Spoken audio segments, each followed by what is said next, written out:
I would say from that what has been delivered, especially in the global market of e-mobility, if you go to China, if you go to Europe, if you go to US, I would say maybe in Europe, making an example, maybe we have delivered 5% of that what is possible at the end of the day, and the 95% is still an open issue. Electromobility is developing rapidly around the world. Yet, for some reason, discussions about a possible return of the combustion engine persist. This might cause some confusion on the short term, but many experts agree that on the long run, electric mobility will prevail.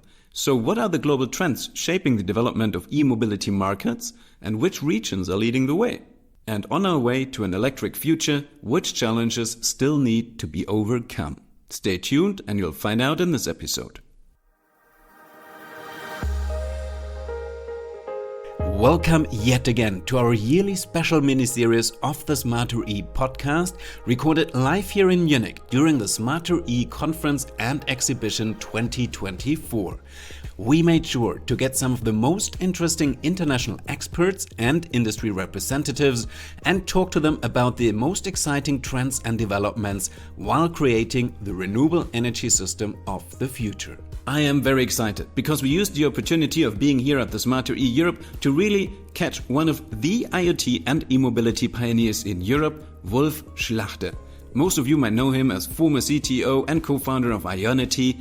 Currently, he is CEO at DXBe Management Group, a consultancy operating in all global markets, usually in some of the cutting-edge digitalization projects when it comes to e-mobility. Thanks for joining us, Wulf. So thanks to be your guest. Great to talk also in person. Well, we are long-term connected on LinkedIn since many years, but never met before.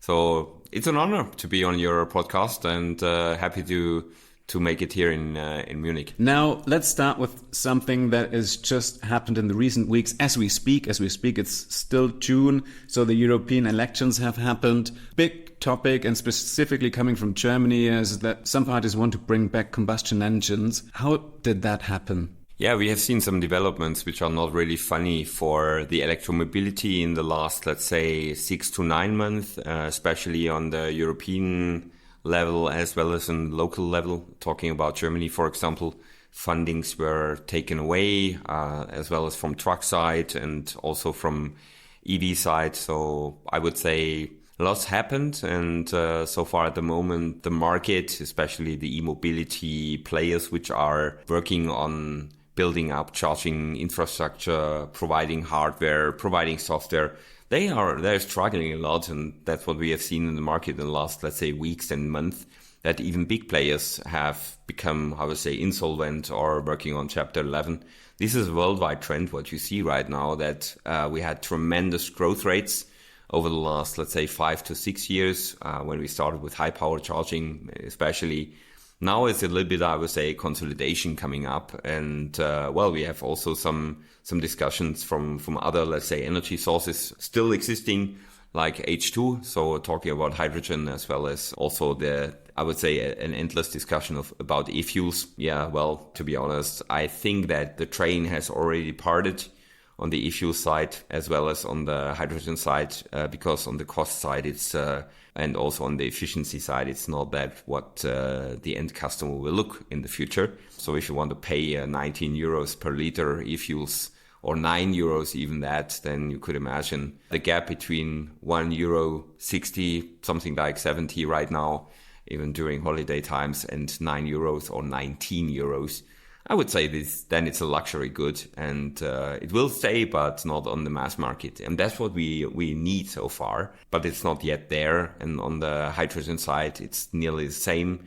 There are only 2-3 OEMs which are pushing this in a 5-step forward and 6-step back mentality. This is, I would say, the current trend, what you see in the market. Now, I guess it's a rather nuanced picture. For example, specifically here in Germany, there has been the cutting of some subsidies for electric cars, and you could see it reflected in the registration of new electric vehicles. I think in the first quarter of 2024, it went down actually 1% or 2%. Now, that seems to be just, a singular data point in time. So to what extent does it really reflect the development as such? And you mentioned that there's a consolidation also happening in the markets. To what extent is that just a normal development in any new market. Exactly. We have seen this before years ago. If you go to the segment, for example, in the Internet of Things industry, lots of platforms were coming up from big players. And at the end of the day, 10 years later, when we started to get into, let's say, the Internet of Things business, so connected business, talking about data, you will already see, I would say, a handful of players which are relevant. And so I would say it's a normal growth, and I would say where aggregation process, where big players will survive at the end of the day or not. It's a battle game, say it like this, how it's working right now. But it's similar to other experiences I had in the past. I was working for the telco industry and also building up some big players in telco world, also lots of M&A activities in the 2000s. And there you could imagine, especially the big telecom companies were trying to, become the world market leader in the segment. And what happened? Well, lots of companies struggled. And that's the same what we see here right now, even on the development over the last year in the e-mobility. So that's good news. To some extent, that just seems to be a natural step in the development of any market. So we can stay relaxed and we can still look forward to a future that will be electrified. Given that, which regions or countries do you currently see leading the way in regards to e-mobility? So we have seen lots of developments in the Nordics, especially if we're talking about Europe. So let's say, especially Norway was one of the leaders in the, ramping up business of electric mobility. Lots of chargers, lots of cars there in the market, and the penetration of 85% in Norway, for example, is one sign you see. This is, I would say, even much better than what you have in China or in other markets, which are, I would say, of course, much larger. But at the end of the day, we have some, I would say, very well developed markets. Also, the Netherlands are very well. Then the Germans came up. At the moment, you see lots of developments in UK. So this is one of the most growing market in Europe. And last year, it was something like France. There were lots of new CPOs coming up and new activities. So installation of these chargers, especially on the motorways, they're the French guys. I would say they were most successful comparing to other markets in Europe. Now that's very interesting. I also heard recently that France really is doing well compared to Germany, for example. Is it because, as you mentioned, they have better infrastructure investment? Is it better subsidies, policies, or customer acceptance, or what are the main drivers? One of the main drivers is that you can get the grid much easier there and much faster. So on average, I would say, if you are looking for, or you want to build a charger park somewhere close to the motorway, it could take, I would say, in France, between what I heard so far, and I have some customers there as well, and they tell me always, wow, we are so fast in France. So something like an average time of 2 months to get the grid. And we are talking about big energy amounts, what they need for their charger parks. So talking about 1 to 2 megawatts if you're going to build a high-power charger park, for example, close to the motorway with 16 sites or 20 sites where you can charge. So you need the grid, and in France it's much easier. If you go to UK, and I would say 6 years ago or 7 years ago when we started at Ionity, as you said, I was one of the founders and startup CTO at this time. It took something like 2 years to get the grid in France, or in UK there it was much more complex.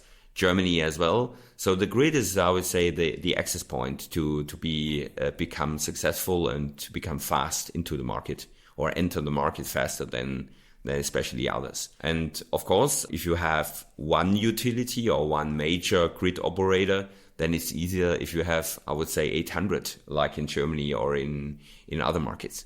That reminds me of something that Christoph Litt said in one of our other episodes of this mini-series. He's from Solar Power Europe, and he said really permitting. That is the bottleneck at the moment.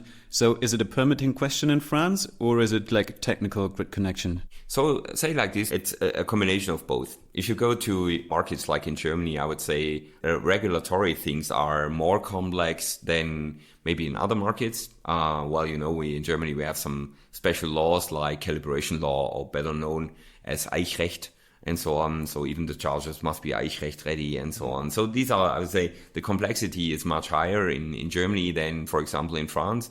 And also the support of the governmental side, of course, is also regulatory, is much, I would say, more at the moment than in Germany. So different factors, things that could be done better in various markets if they were to catch up. Now, I think originally, of course, the turn to going electric in cars was climate goals, meeting our climate goals, decarbonizing mobility. Is that still the main driver for the shift away from combustion engines? Or is it now that simply it's also, in many cases, the most economic solution? Do you see a new set of drivers in this shift?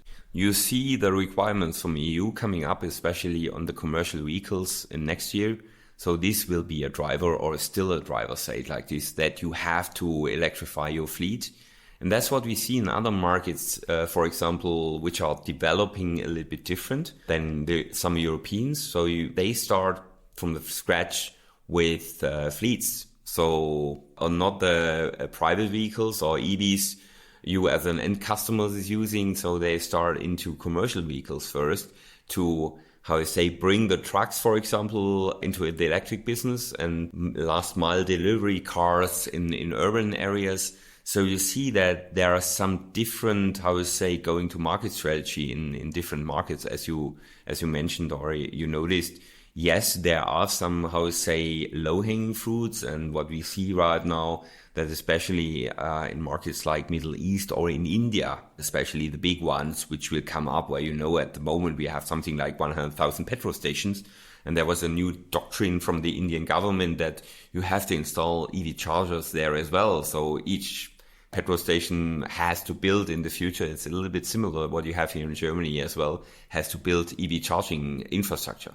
So you could imagine if you have 108,000 petrol stations, you have to build something like 208,000 or 216,000 chargers. So the amount is tremendous. And so far, I would say there are some changes, of course, because these guys are more focusing on the commercials before they go into, let's say, selling wall boxes. You could imagine that's not that interesting anymore to become an AC charging provider for home charging things or something like that. So the market is quite good grasp, I would say, or I would say not so much attractive right now. So everyone is trying to move into the DC and especially on the fast charger activities. As mentioned, you've been a CTO at Ionity before, so I guess you really are keen also to follow technological developments. Which are the ones that are the most crucial for electromobility? What's in the pipeline? What do you think? Speaking as a nerd. So speaking as a nerd, if you have taken a look into my Vita and also my LinkedIn Vita, you have seen lots of startup activities where I'm advisory board member and so on.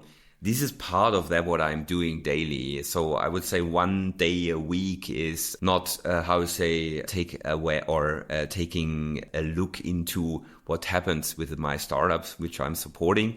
No, I'm quite active helping these companies to grow. And my intention is, since many years, I want to fill the ecosystem. And that means where you have some lacks, for example, I want to fill these with, I would say, technology on the one hand side and technology which helps everyone at the end of the day. So I started with a company in Germany called Encharge. So this was the first loyalty program, maybe you know, making, charging more attractive to get information what's happening on the charger side. So is the charger still running, or is your backend system telling the charger is running? So the truth and what's happening really at the charger, that can only provide a driver who's there and gives real-time information on that. So these kind of things I've started with. At the end of the day, nowadays we founded last year a company for activities in the energy management space, because we have seen that if you go to large depots or large, let's say, installations where you have lots of chargers, you need an intelligent solution there. It's not like this that you can get the grid, as we discussed, in a huge amount of kilowatt hours or gigawatt at the end of the day, maybe as well.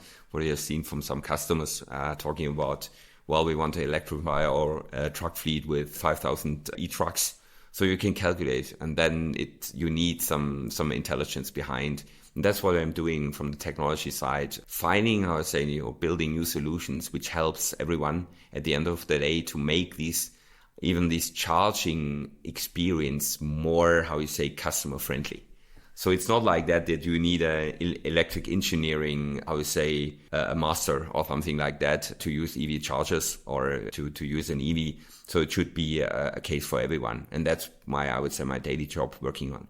Make it, smarter than some solutions in the market are still existing. To me, that means, although of course we constantly talk about digitalization of the grid and the charging solutions and really solving everything, it seems to be a different step to actually implement solutions to really solve every little nitty-gritty detail that needs to be still addressed. So there are still a lot of puzzle pieces to be defined.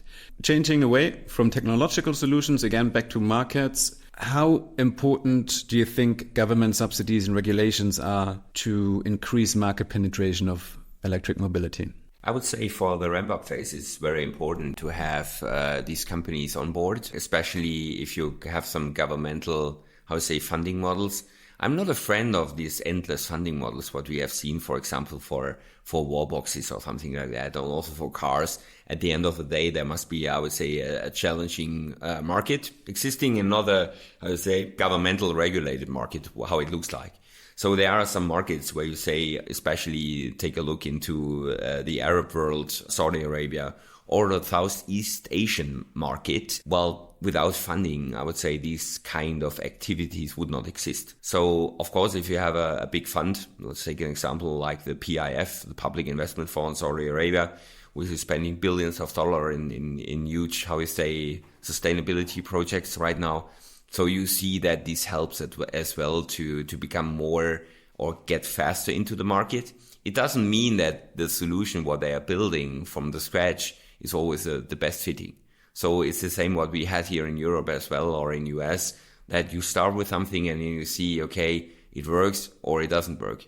So it's a little bit still in this, testing phase, where these governmental or these kind of investors, especially from that point of view, are also, trying to find the right way for these companies or for these activities which they support. So there doesn't seem to be a lot of knowledge transfer from mature or markets that already have matured to developing markets? I would say, of course, there is some knowledge transfer, mainly through companies like us, because we are taking, the best breed of what's happening in Norway. And we know that there are some chargers running, for example, on a level 23, 24 charging sessions a day on a DC charger, where you have to think about, okay, this is a limit what you can make. But we already have seen some chargers which are running with 69 or even more than 70 charging sessions a day. Then you have to think about what can you learn from this? On the one hand side, the 70 charging sessions per day is a side where lots of taxi drivers are coming, and they are charging totally different to that what a normal, EV driver would do. They charge for, I know my car can charge in 5 minutes, 100 kilometers. So they are only, they are looking on the watch and compare, because waiting time and charging time is time where you do not earn any money. It's a little bit different to that what you have when you drive an EV as a consumer. Then, you still have a need to charge the car, but there I would say the time is ticking. And this makes it from cases when you say, okay, we go to India and we talk about public transportation or something like that. Of course, we can transfer these kind of use cases and we can tell them, hey guys, be careful if you install, for example, high power chargers and you have reached already a high penetration, then you have to scale. So bringing new chargers into the market or place or ramp up new sites close to the site or something like that. This is, I would say, the technology on the one hand side transfer as well as knowledge transfer to avoid mistakes. But there are still mistakes existing. So if you could imagine if a municipality is buying some Lucid cars in Saudi Arabia and they have a battery size of 100 kilowatt hours, and they install some AC chargers with 3.6 kilowatt. So I would say you at home with an 11 kilowatt charger, you can charge a battery with something like 80 kilowatts, 70 kilowatts, maybe in 6 hours or something like that, roughly, if it's slow. and 3.6 with a, for example, Lucid with a 100 kilowatt battery, you could imagine that it takes something like 30 hours to charge the car. So what's the customer experience from that? These are the helping hands, what we do to avoid making these kind of mistakes, which are obvious, but, well, it could work for home charging, but not with these high-power charging cars like a Lucid or a Rivian or something like that. That's the main cost. Now, you already mentioned, cases in Norway versus cases in India. So you get to be in various regions all around the world, various markets, various countries, and have completely different setups and starting positions. So what main difference or similarities are to be observed in these various regions or use cases? At the moment, you see lots of truck charging coming up. So this is, I would say, the next big thing in the market because, reducing the CO2 output or the footprint, they have understood, especially these countries, that this is a difficult move into, let's say, the EV game. But at the end of the day, you can even make more money from, let's say, selling energy. Because comparing to, let's say, a truck which has a battery size of 400 kilowatt, or let's take a Mercedes E-Actros with something like 500 kilowatt hours at the moment. So you could imagine that it's a little bit larger than charging maybe something like 10 EVs in the same, reach the same amount of energy being paid than one truck in 1.5 or 2 hours, something like that. So I would say it's getting more interesting for players which are on the one hand side asset driven. So from the investment side as well. So you could imagine there are some big players coming up from the investment side, like the KKRs and CVCs and BlackRocks and so on, which are taking a look into, let's say, these, business models where you have lots of energy being transferred to someone. And that's, I would say, the typical thing what you have seen also in the last years, that there's a divided world a little bit between the platform investors, providers, as a service investors. On the other side, you have the asset-driven investors.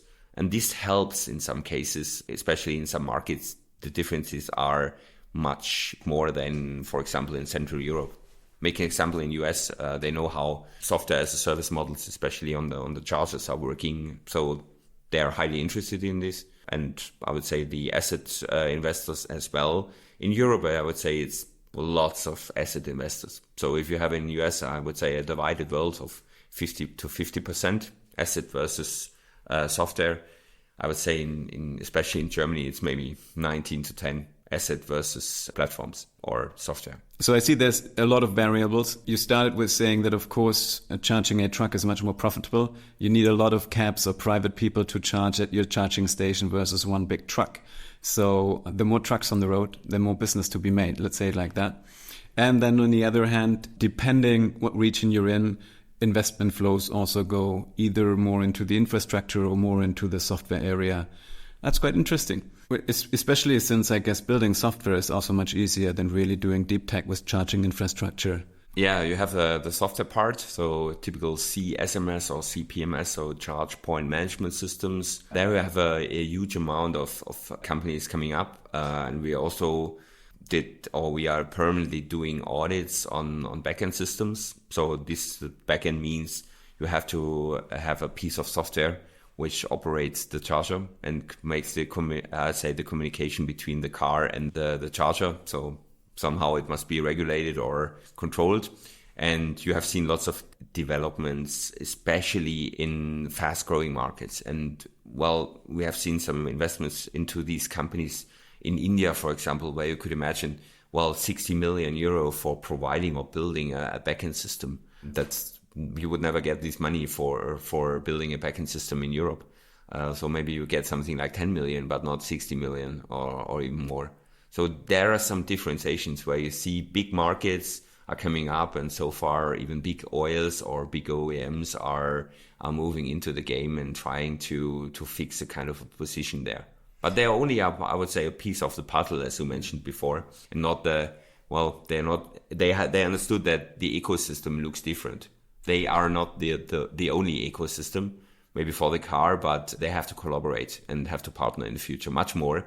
And this is, I would say, that what you have seen, especially in new markets, like in, let's say, in Southeast Asia or even in Australia, New Zealand, which is pushing a lot at the moment, you see that there are different approaches than what happened the last 10 years in Europe. What's really interesting is not only is it 10 versus 60 million euros in that area, but it's also 10 million euros in Europe are one thing, but 60 million euros in India go a really long way when you compare it to the labor cost or development cost. So you really can build something massive with 60 million in India, I suppose. Yeah, especially if you take a look on the cost of a developer in India, where you pay maybe what I heard so far and what we know, 12 euros a day for a developer. And in Europe, well, at the moment you have to pay something like 800 or even more to have a developer ready. So yeah, that's exactly the topic, what you see in the market. It's moving on the one hand side faster, on the other side, well, in Europe especially, this kind of, how you say, yeah, it's a bad mood situation at the moment. So, well, let's see what happens in the next 1.5 years. As I said, it's kind of consolidation. And so it's good from my side to see that this is, how to say, a cleaning effect for the EV and EV charging market. Now that sort of like closes the circle, because we started with that there are ups and downs in any market. It's pretty normal. So do not get distracted or demotivated just because maybe, as you mentioned, there's a little bit of a bump in the mood here. But prepare already for better times to come. Now, you being somebody who's really savvy at building companies and also investing in companies, sees a lot of startups out there. What strategies should companies pursue in order to be more successful in the market? Also, maybe especially if they come from Europe and, as we already mentioned, are in competition with companies from Asia who have completely different labor costs. So from that point of view, it's the question what kind and type of business you are providing to the ecosystem. If you're an OEM, then it looks totally different than if you're a software provider who's providing a software which can, how to say, provide some ISO 15118 plug-in charge, so make the smart charging activities on the car much more, how to say, customer friendly. So it's always a question what kind of business you're doing and where and how can you scale. And scaling is one of these words which follows me since, I would say, the very first day when I started in the e-mobility world. Scaling of sites, scaling of software, scaling of customers, and so on. So I would say, yeah, the question is what you ask for, mainly depending on, let's say, the business approach you are going in. But I can tell you that there's still a lot of opportunities in this business. Because I would say from that what has been delivered, especially in the global market of e-mobility, if you go to China, if you go to Europe, if you go to US, I would say maybe in Europe, making an example, maybe we have delivered 5% of that what is possible at the end of the day. And the 95% is still, how to say, an open issue. So talking about smarter charging, talking about V2G, vehicle to grid, vehicle to home, vehicle to load, vehicle to something. So these businesses will come up maybe in the next 2, 3, 4 years. And this will change also, let's say, the energy market. So that's, I would say, one of these developments where still lots of room for opportunities and also, on the other side, also improvements. That was wonderful because that means we are ending indeed on a high note here. 95% of still leverage potential out there. Any entrepreneurial minded person listening should really be happy and already get very nervous about tapping into that potential. Now, I met you just here an hour ago at the Power to Drive forum. I think you were also talking about some of your projects. While walking around in the halls here at Messe Munich, and Messe Munich is really filled to the absolute brim. I think I had to pick you up all the way in the last corner of the Messe. What exciting thing did you stumble across? Like, did you have any surprises, something you were not aware of that it already exists? Or So from that point of view, it was kind of home turf for me. I'm well known in the market, so I entered the first hall and I stranded there, to be honest, something like that, because everyone was coming close and lots of customers and lots of guys I know. Well, you know that I have something like 30,000 followers, professional followers, not the, how you say, social media related in a deep dive. So it was like, I would say, it was a classroom for me, the expo. And it was really challenging, of course, because I had in the days before something like 250, 300 requests to meet. So I calculated, so I could have reached it, but well, at the end of the day, I would say I have had these 250 or more shake hands with people I know. So this was, I would say, tremendous to see. On the other side, yes, I have seen some developments, especially on the Chinese side. So last year at the Power to Drive, we had some announcement from, especially on the hardware side, on the charging hardware side, of more than, I would say, maybe 50 companies or something like that, which were focusing on EV charging hardware. Nowadays, this year, I would say we had, for my feeling, 250 or something like that. It was tremendous to see what they announced last year. Now they have already, what was the kind of a white paper they presented to you? So, well, I have a piece of paper, I give it to you, and next year you will see the charger. And they came back and you can see and touch the charger. This was the one thing where I said, okay, development in China is moving. And on the other side, I could imagine that next year, what will happen, they're going to monetize this. So you see that especially for European providers, the challenge or the Chinese are coming. And well, we had in the past hardware from hardware manufacturers like Schneider, of Siemens, ABB, Alpitronic, the market leader in the segment on high power charging. So to be honest, you will see some Chinese hardware as well on German motorways or on German, sites where you can charge. This is one of the topics what I see here. On the other side, you see that in some cases, it's always the design topic is still one thing where you can make some, progress for your business.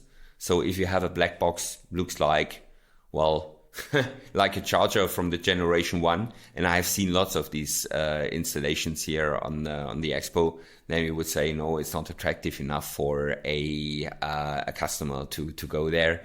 And on the other side, I could imagine if you take a look on the Chinese market, they have something like 250 or even more DC hardware manufacturers. So I could imagine that there will also come the same situation what we have seen in Europe, kind of a consolidation. And that means maybe 20 will survive at the end of the day. But that's, I would say, from my perspective, one of the trends or the things what I even heard from other, let's say, experts in the scene. So it's a little bit comparable to other meanings what I have heard over the last days. Wow, so it's a really dynamic market, as you mentioned. Lots of things happening at the same time, lots of variables that are really influencing which direction actually things are developing in. And wonderful thing that you put out there at the end, really saying that we should Applify our services a little bit more, making them not only better looking on the surface, but also making them a much more pleasurable experience while using them. Thanks a lot for taking your time this week, and thanks a lot for the honor of being one of those 200 meetings that you're scheduled throughout the week. It's been a pleasure having you on the podcast. Thanks a lot. It was a pleasure, and hopefully going to see you next year, same place, with the challenge of 250 maybe. Certainly, exactly. We'll see what will happen until then.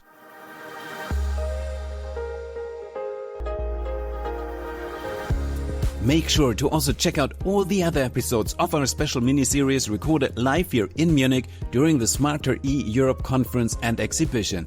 And even better, join us for the Smarter E Europe in 2025. More information on thesmartere.de. Looking forward to meeting you.